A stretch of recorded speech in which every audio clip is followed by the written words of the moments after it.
everybody, welcome back to Let's Go Geo. As usual, I'm your host Heather, and today I want to show you something interesting. If you've ever found a rock that looked kind of like these pieces, many people often think this is petrified wood.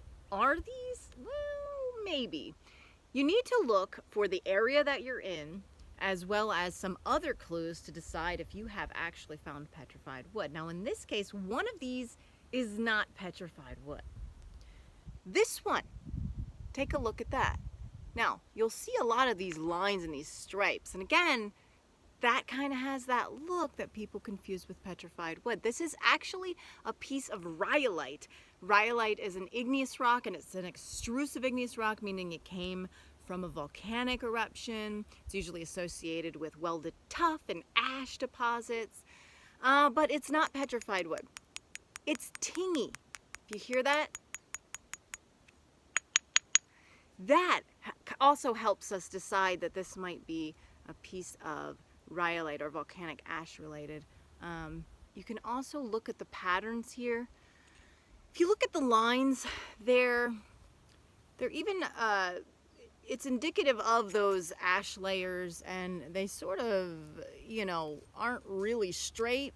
That's not the pattern of what we see in petrified wood, which is basically it's a replacement, and it's filling in cellular patterns in wood, so you can kind of see some of that sometimes. But let's take a look at this one. Now, this one also has kind of a line pattern to it.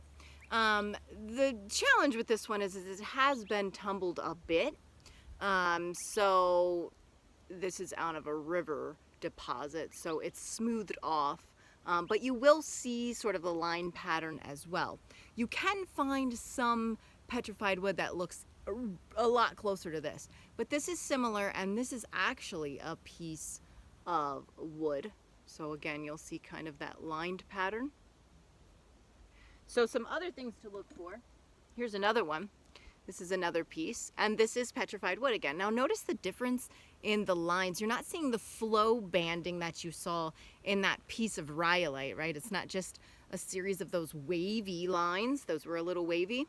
And in some pieces of petrified wood, you can even find, if you look on the ends, you'll find the pattern associated with the circular wood interior, right? Depending on what piece you have, whether it's part of a stump or a twig or something, you can see some of those patterns inside from tree rings. And you sometimes even get an exterior pattern, and that's actually from the bark. I have a couple of those, pretty cool. And you'll get some crystallization also in areas where there's space, maybe in between the sections of the wood where there was room for those crystals to grow and replace material, organic material that was there. So that's another piece of petrified wood. I'll be talking a lot more here about petrified wood. I'll do a whole thing on petrified wood. I do a whole thing on rhyolite and volcanic rocks. So if you want to take a look at those, if you want to dive a little deeper into this discussion, you can watch a video on each of those here, and also go on some fun field adventures with me here at Let's Go Geo. If you want to do that, just sub to the channel, join me on the next adventure. I'll see you guys there. Bye.